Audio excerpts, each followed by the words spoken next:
탄핵 소추되는 결의가 국회에서 이루어졌습니다. 참 안타까운 일이죠. 대통령이 임기를 다 마치지 못하고 헌재의 결정을 기다려야 되겠지만은 그런 참 헌정사에 참 비극적인 그런 일이 이루어지지 않을까 그렇게 생각이 됩니다. 그동안에 참 많은 얘기들이 있었습니다. 또 그런 것들 때문에 국민들이 많이 의심하고 또 힘들어한 것이 사실이에요. 청문회가 계속되고 또 특검도 이어지고 있기 때문에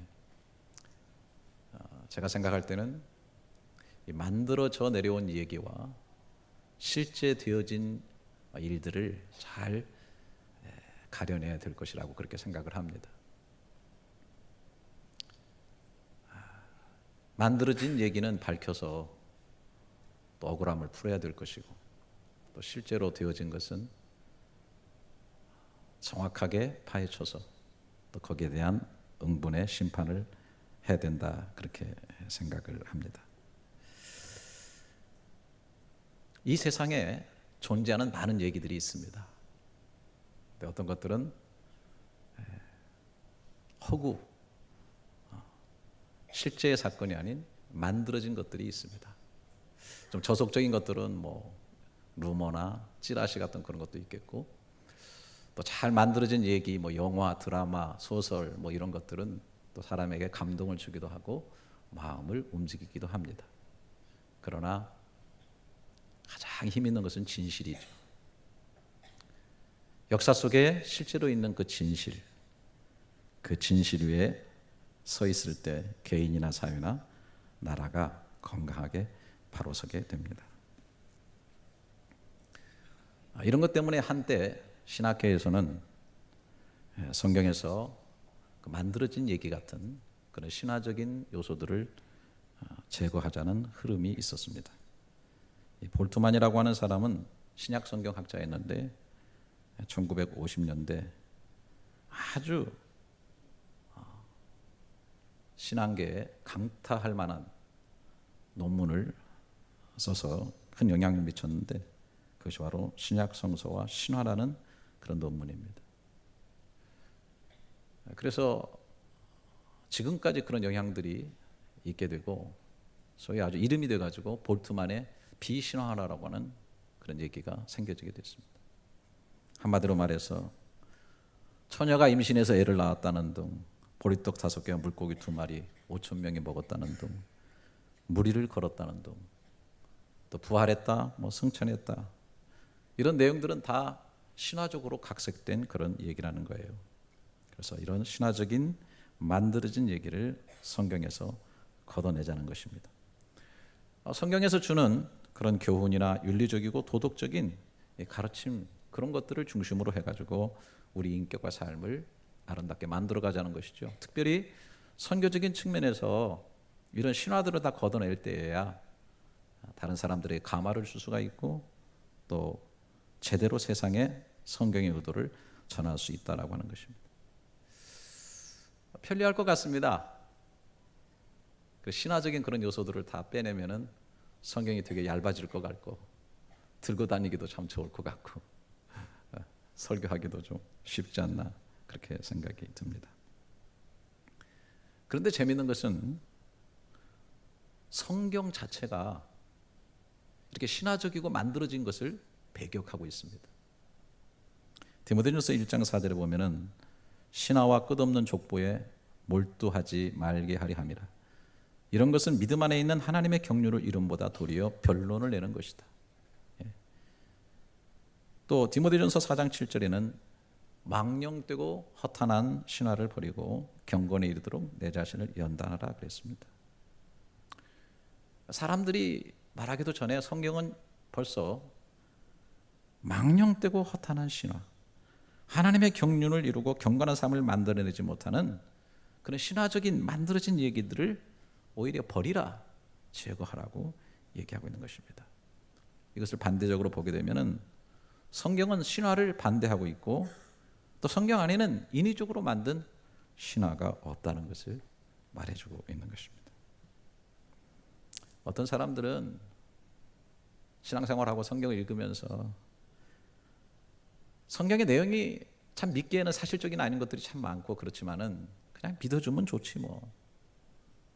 바르게 잘 살려고 깊이 생각해서 심혈을 기울여서 만든 얘기들인데 그냥 받아들이고 믿고 살면 좋은 거 아닌가, 그렇게 생각을 하는 사람도 있습니다.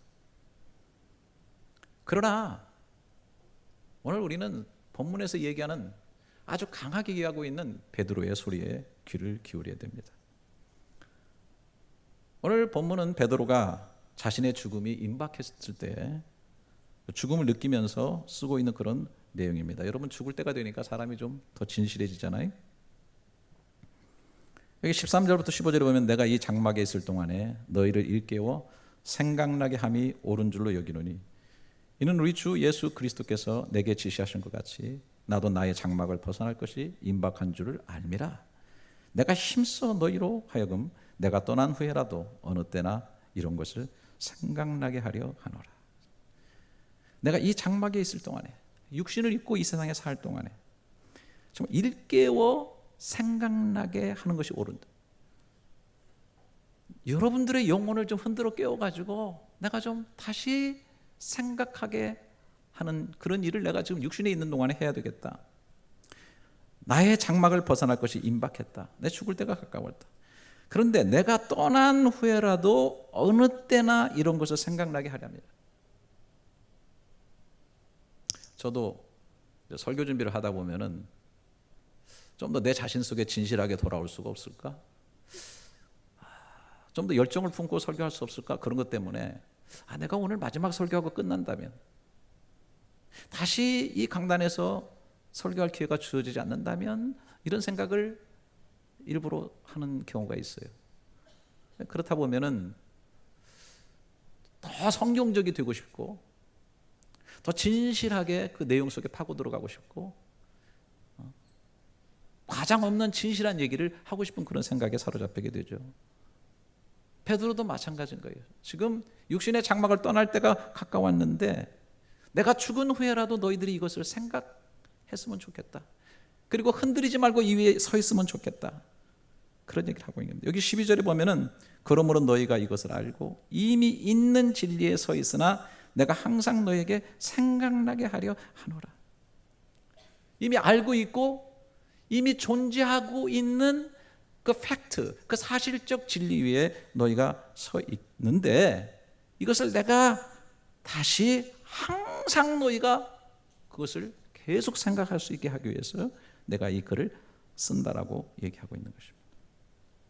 그들이 서 있는 진리가, 그들이 다시 생각하면서 항상 반추하며 살아야 될 진리가 신앙생활에서 가장 핵심적이고 가장 중요하고 그 위에 인생을 건설하고 살아야만 허망해지지 아니하고 주 예수 그리스도가 나에게 늘 얘기했었던 그 삶을, 그 천국을 이루며 살 수 있기 때문에 예수님께서 그러셨듯이 자기도 육신의 장막을 벗어나 죽게 될 그 임박에 내가 이것을 다시 한번 계속해서 강조하고 싶다라고 얘기하고 있는 것입니다.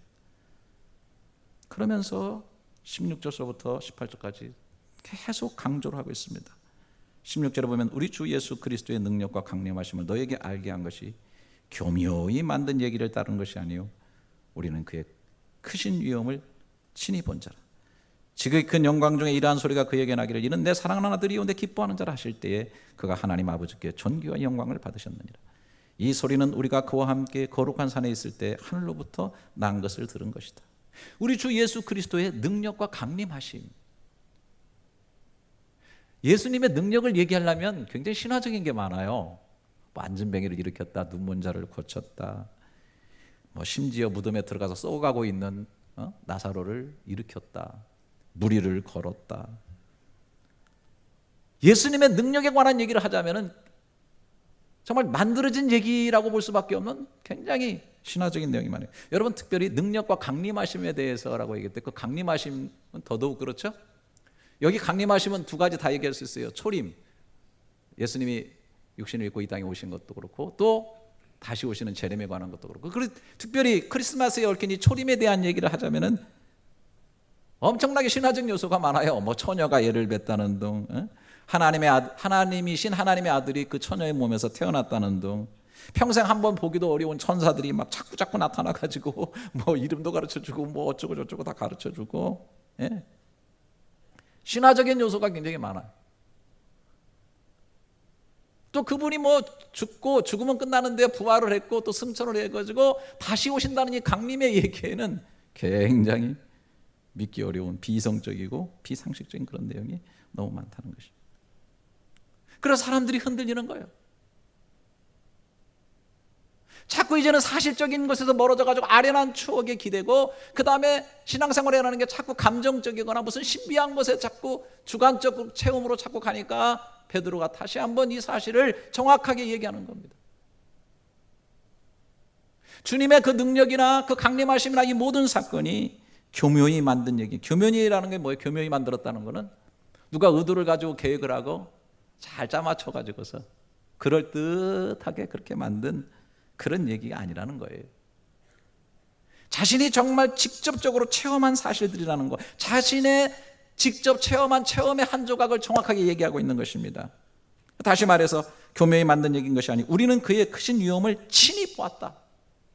이 봤다고 하는 말 속에는 보고 들었다는 것을 총체적으로 얘기하고 있는 것입니다. 그 내용이 뭐예요? 17절부터 영광스러운 소리가 하늘에서 들렸는데 내 기뻐하는 자라 사랑하는 아들이라. 이 소리는 우리가 그와 함께 예수님과 함께 거룩한 산에 있을 때 하늘로부터 들은 것이다 라고 얘기하고 있는 것입니다. 여러분 잘 아시죠? 이 사건이 사복음서에도 기록이 되어 있죠. 특히 마태복음에 보게 되면은 끝 무렵에 예수님께서 제자들 앉혀놓고 너희는 나를 누구라 하느냐? 그랬더니 베드로가 주는 그리스도시요 살아계신 하나님의 아들입니다. 아이고 정말 잘 대답했다. 네 정신으로 했겠냐? 하나님이 너한테 가르쳐 준 거지. 너의 고백 위에 내가 교회를 세우겠다 이렇게.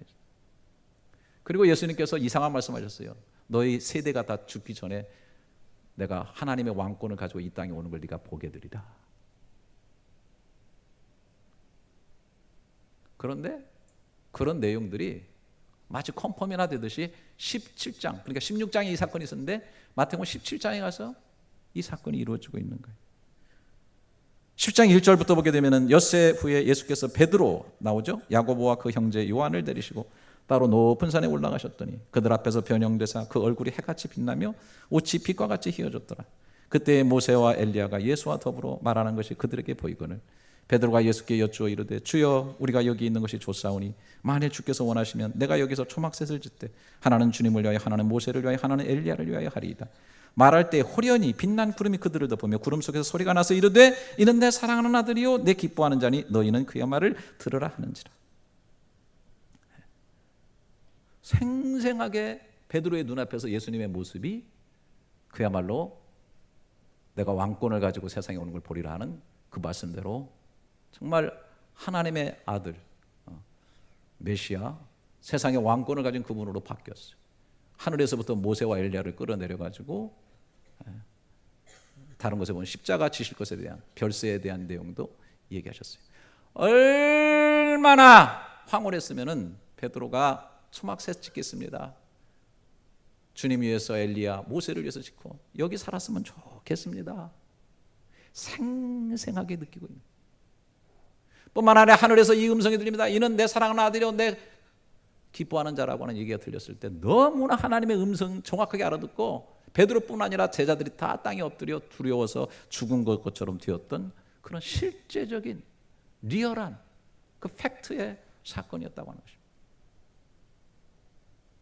오늘 그것을 본문에 쓰고 있는 것입니다. 주님의 능력이나 주님의 강림, 초림이나 재림이나 이 모든 사건들은 다 교묘히 만든 신화적 사건이 아니라 적어도 내가 친히 보았고 친히 체험했던 그런 내용들이다. 여러분이 잘 아시는 것처럼 예수님께서 살아계셔서 역사하시고 움직였을 때에 그를 본 사람들뿐만 아니라 그의 죽으심을 본 사람들, 그의 부활을 경험한 많은 사람들이 이 세상에 하나밖에 없는 자신의 목숨을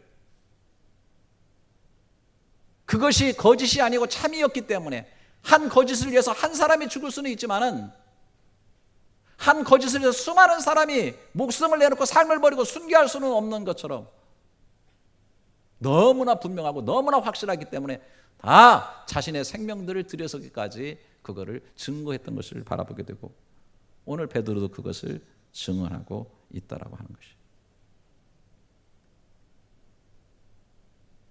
복음은 성경 그 자체로 진실 위에 서 있는 것. 그런데 베드로가 또 중요한 얘기를 하고 있습니다. 이렇게 자기가 보고 체험하고 들은 것보다 더 확실한 것이 있다고 고백하고 있는 겁니다. 19절을 보십시오. 또 우리에게는 더 확실한 예언이 있어. 어두운 데서 비추는 등불과 같으니 날이 새어 샛별이 너희 마음에 떠오르기까지 너희가 이것을 주의하는 것이 옳으니라. 먼저 알 것은 성경의 모든 예언은 사사로이 풀 것이 아니니 예언은 언제든지 사람의 뜻으로 낸 것이 아니요 오직 성령의 감동하심을 받은 사람들이 하나님께 받아 말한 것이다. 자기가 그렇게 거룩한 산에서 직접 보고 직접 듣고 직접 체험한 그런 것보다도 더 확실한 예언이 있다라고 얘기하고 있는 것입니다. 그런데 이것을 뒤에 가서 다시 반복해서 성경의 모든 예언은 이라고 말하고 있는 것입니다.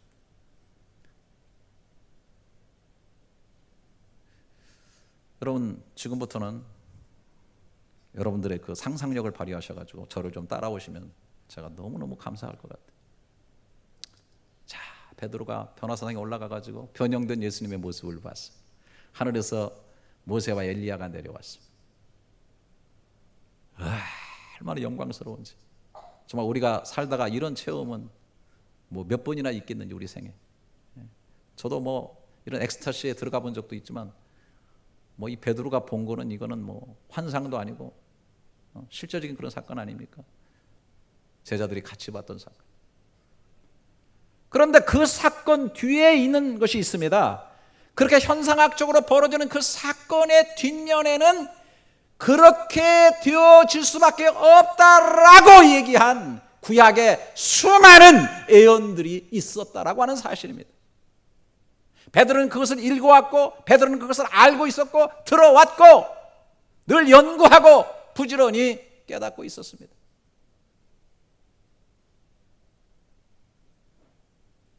여인의 후손으로 뱀의 머리를 밟은 구원자가 온다는 사실, 한 아이가 태어나게 되는데 그가 메시아요, 그가 구원자요, 그가 여호와 하나님을 방불케 하는 하나님이신 영존하신 아버지라고 하는 사실, 그는 우리의 질고를 지고 우리의 대신 죄를 지고서 죽으실 분이라는 사실, 어린 양처럼 각기 제 길로 갔던 우리의 모든 양들의 죄를 다 지고 죽으실 분이라는 사실, 그러나 그 영혼은 음부에 버림을 닦지 아니하고 다시 살아날 것이라는 사실, 다시 들어올 것이라고 하는 사실,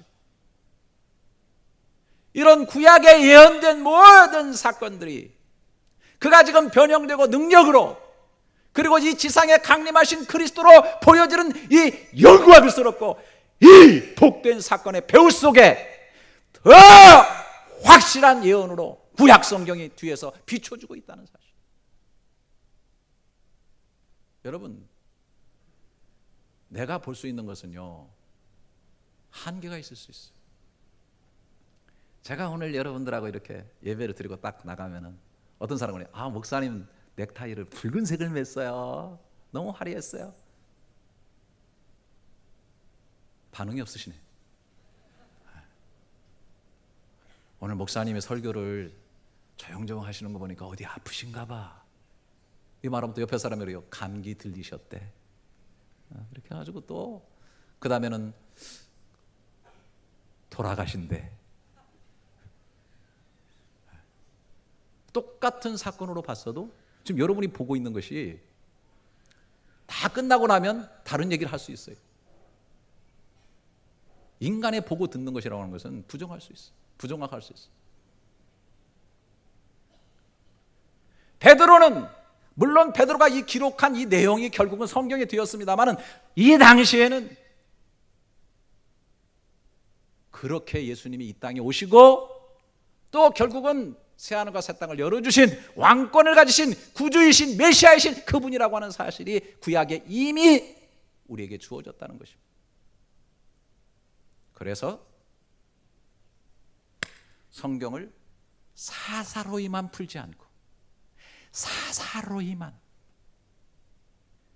자기 감정에 의해서 내가 원하는 대로 내 뜻대로 성경을 풀어내지만 않는다고 한다면은 그 성경을 깊이 바라볼 때 그 어두움 가운데 새벽별이 올라오는 것처럼 구약에서 예언한 구세주 메시아 예수 그리스도를 분명하게 찬란하게 바라볼 수 있게 될 것이라고 하는 사실을 오늘 성경에서 얘기를 해주고 있는 것입니다.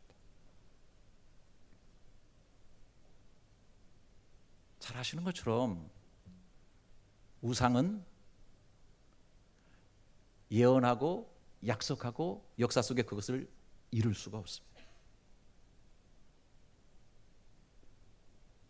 사람도 한계가 있습니다.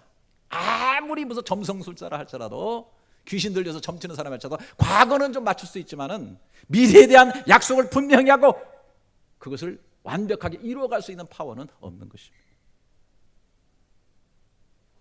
그러나 하나님은 역사 속에서 끊임없이 약속하시고 끊임없이 예언하시고 분명하게 그것을 이루시는데 그 이루심의 가장 완벽한 총체가 바로 예수 그리스도인 것입니다. 사랑하시는 여러분, 크리스마스는 만든 얘기가 아니라 되어진 사건입니다. 신앙의 핵심은 되어진 얘기 속에 서 있는 것입니다. 저와 여러분은 오늘 예수 그리스도를 믿을 때 자녀되게 하시는 되어진 사건 속에 서서 예배를 드리고 있습니다. 할렐루야. 그리고 우리는 자녀답게 살기를 최선을 다하는 것입니다. 너희는 주 안에서 빛이라고 말씀하셨습니다. 이미 빛된 존재가 되었기 때문에 되어진 그 위에서 이 빛을 말 아래 두지 말고 등경 위에 두어서 온 누리에 비치는 삶을 살라고 주님께서 말씀하고 있는 것입니다. 아멘 소리 점점 약해집니다. 우리는 이미 하늘과 땅에 속한 신령한 복으로 복 주심을 받은 자들인 줄 믿습니다. 그 복을 누리고 그 복을 나누면서 살아가는 자들이라고 하는 것입니다. 지난 주간에 강사가 오셔가지고 집회를 했기 때문에 또 친구 목사님도 여기 지금 와 있는데 그래서 제가 좀 안내를 하느라고 쌍둥이 빌딩 KCC를 몇 차례 갔습니다. 와, 그 KCC 그 뒤편에 그 공원이 있는 호숫가 쪽으로 엄청나게 큰 성탄 추리를 만들어 놓은 거 여러분 아시나요? 바쁘셔도 한번 시간 내서 가보시기 바랍니다. 그래서 제가 한번 스마트폰으로 사진을 찍었다는 거 아닙니까? 보여주세요.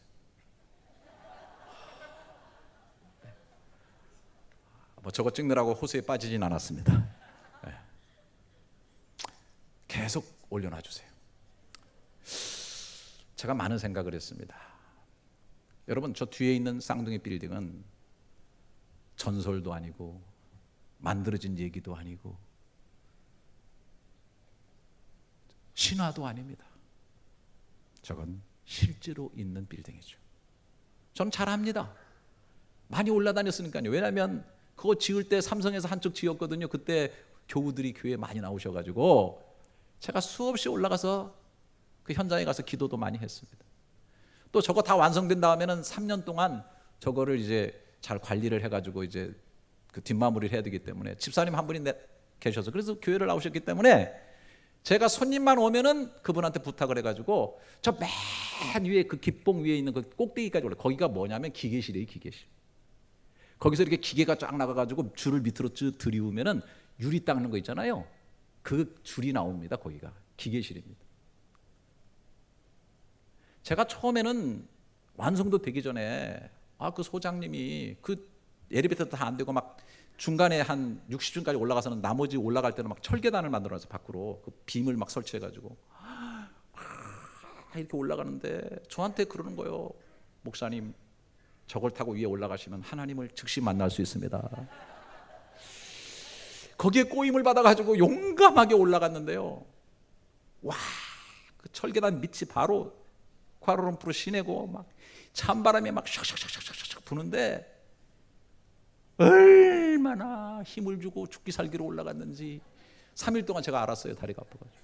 안 죽을라고. 진짜 하나님 만날 뻔했어요. 제가 물에 올라가고. 와, 생생합니다. 올라가가지고 기계실에 올라가서 손님들 오면은 쿠알라룸푸르 심플 시내를 바라보면서 회국군을 둘려있는 이곳에 복음의 틈새를 열어달라고 거기서 또 손을 이렇게 들고 말이죠. 모세처럼 기도도 또 많이 했습니다. 사실은. 수시로 거기 손님 모시고 가서 밥도 먹고 또 쇼핑도 하고 공원도 산책도 하고 분수도 보고. 여러분, 쌍둥이 빌딩은 마하티르 수상이 저를 위해서 만들어준 겁니다.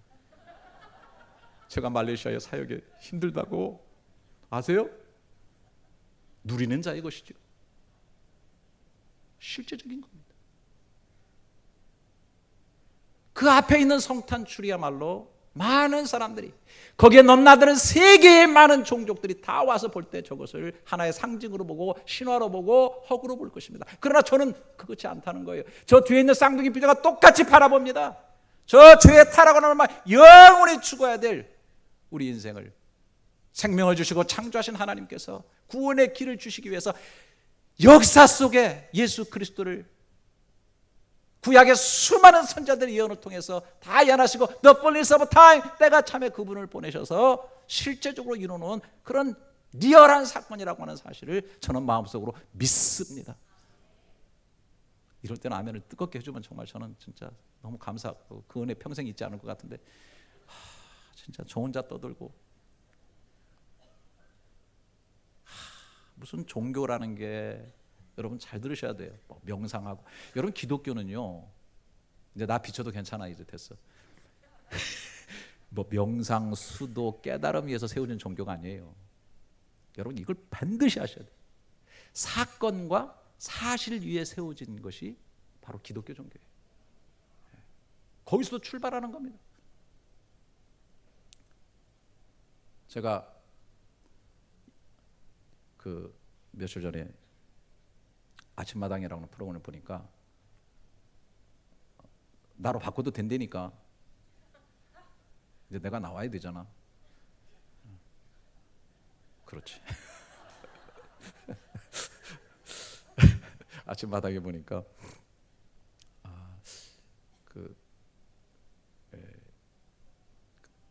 태국에서 천연 비누를 파는 거예요. 아주 큰 샵을 해놓고 뭐 얼마나 아름다운 천연 비누들을 그렇게 하고 중동도 팔고 동남아 지역도 해가지고 연 매출 20억을 벌어들이는 한 30 중반 정도 된. 근데 태국 여인하고 결혼했더라고요. 같이 나왔어요. 휠체어를 탄 여인.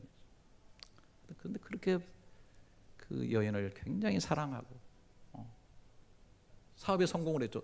그 친구 얼굴 보니까 막 귀공자 같아요. 부잣집 아들 같아요. 근데 고생을 많이 했더라고요. 한국에서 대학교 3학년까지 다니다가 등록금을 더 이상 못 내니까 그냥 학교를 중도를 그만두고, 그리고 돈을 벌 궁리를 하다가 태국에 가이드를 하러 태국에 건너갔다가 가이드 해가지고 돈을 조금 버니까 조그마한 가게를 해가지고 비누를 팔기 시작한 거예요. 근데 비누가 질이 너무 안 좋은 거예요. 그러니까 어떻게 하면 좋은 양질의 비누를 사람들에게 잘 팔 수 있을까라고 생각하다가, 그래, 한국이 역시 발전해 있지. 그래서 한국에 가가지고서 천연 비누 만드는 것을 공부를 하게 되는 거예요. 다 배워가지고 그 다음에 거기다 또 창의적으로 또 태국에 과일이 싸니까 그 과일들을 가지고서 천연 향을 만들어 가지고서 정말 진짜 뭐 바나나 같고 뭐 딸기 같고 사과 같고 정말 얼마나 아름다운지 몰라요, 비누가.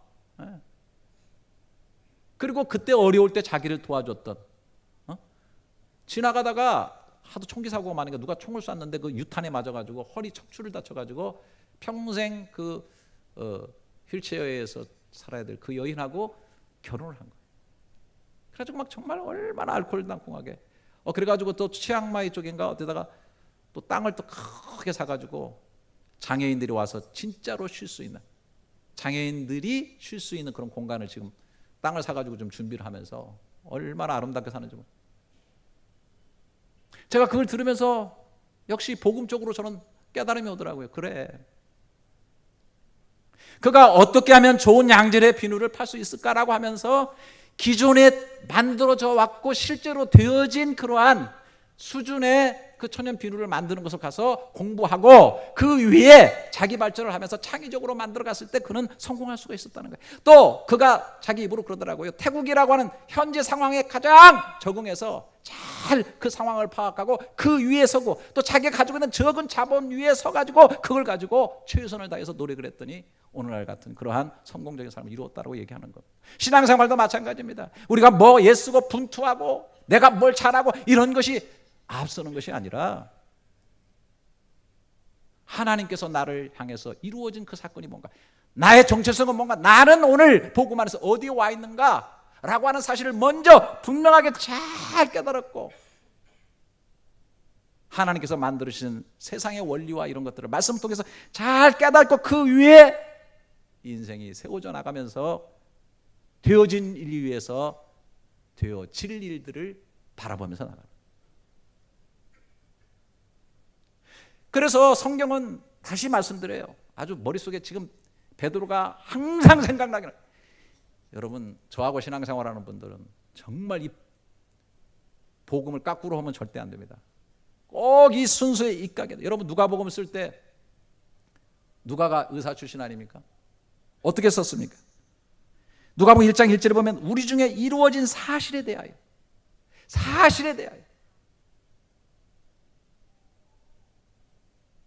어떤 명상이나 어떤 깨달음이 어떤 교훈이 아니에요. 많은 사람이 붓을 들었습니다. 그런데 3절에 보니까 이 모든 일을 근원부터 자세히 미루어 살핀 나도 대오별로 각각에게 차례대로 써보는 것이 좋은 줄 알았노니 이는 각하가 알고 있는 말을 더 확실하게 하려 하려고 누가복음을 쓰게 된 것입니다. 미루어 살핀 나, 이건 뭐예요? 의사가 메스를 가지고 시체를 해부해가지고 그 내면을 보는 것처럼 예수 그리스도의 사건, 그분의 능력과 그분의 강림하심과 그분이 어떤 분인가라고 하는 것을 메스를 들어가지고 시체를 찢어가지고 내면을 보듯이 정확하게 바라보면서 서술했다고 하는 그런 의미. 사실적 서술.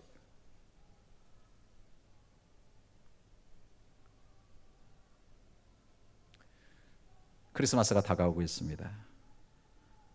크리스마스는 만든 것이 아닙니다. 되어진 역사적 사실인 것입니다. 할렐루야. 뭐 날은 다를 수 있어요. 날은 꼭 그날이 아닐 수 있어요.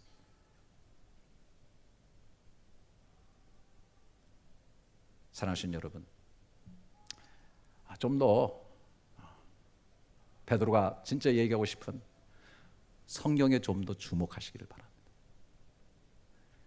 날이 어둡습니까? 역사가 어둡습니까? 한국 정치가 어둡습니까? 내 미래가 어둡습니까? 영혼이 어둡습니까? 날이 새어 새벽별이 떠오르는 것처럼 사서로이만 풀지 말고 성경을 바라보면서 깊이 묵상하는 그런 시간들이 많이 있기를 바랍니다. 여러분들의 영혼의 새벽별이 뜰 때까지 내 인생을 인도하고 내 삶을 이끌어가고 내 삶을 비추어질 그 별이 뜰 때까지 말씀을 깊이 묵상하시기 바랍니다. 여러분들은 한국 가서 촛불 못 켜셨잖아요. 주의 전에서 영혼의 촛불을 켜시기를 주님의 이름으로 축원합니다. 저는 정말 그거는 정말 말씀드릴 수 있어요. 제 인생의 깊은 어둠 속에서 깊은 좌절로 끝나버릴 그런 삶 가운데서 수없이 말씀을 붙잡고 깊이 묵상하면서 사사로이 풀지 아니하고 성령의 감동으로 그 말씀을 바라볼 때 제 영혼 속에 그 어둠 속에서 찬란한 새벽별들이 떴고 그 별들이 나를 오늘날까지 인도했다는 사실, 저는 이 하나만큼은 제가 분명하게 알고 있는 사실이고 베드로처럼 고백할 수 있는 사실인 것입니다. 여러분의 영혼과 삶 가운데서 더 확실한 예언인 이 하나님의 말씀을 깊이 묵상했을 때 새벽별처럼 역사의 지평선에 새로운 희망과 또 영원한 희망으로 떠오르는 그리스도의 찬란한 환영이 보여지기를 바랄 뿐만 아니라 여러분들의 영혼과 삶을 구체적으로 인도하는 말씀의 등불이 솟아오르는 역사가 있기를 주님의 이름으로 축원합니다. 기도하겠습니다. 하나님, 저희들이 교묘히 만들어진 허구의 이야기 위에 서 있는 것이 아니라 주님께서 실제로 이루신 창조와 구원과 능력 위에 서 있는 인생됨을 인하여 감사를 드립니다. 되어진 역사 위에 굳게 믿음으로 서서 그 은혜와 축복들을 누리며 살 뿐 아니라 장차 약속으로 되어진 일들을 이루며 사는 은혜를 주시옵소서. 드려지는 모든 예물들과 헌신들과 봉사들의 복 주시고 더 큰 은혜와 사랑으로 주님 가슴에 품어 주시옵소서. 귀하신 예수님의 이름으로 기도드립니다.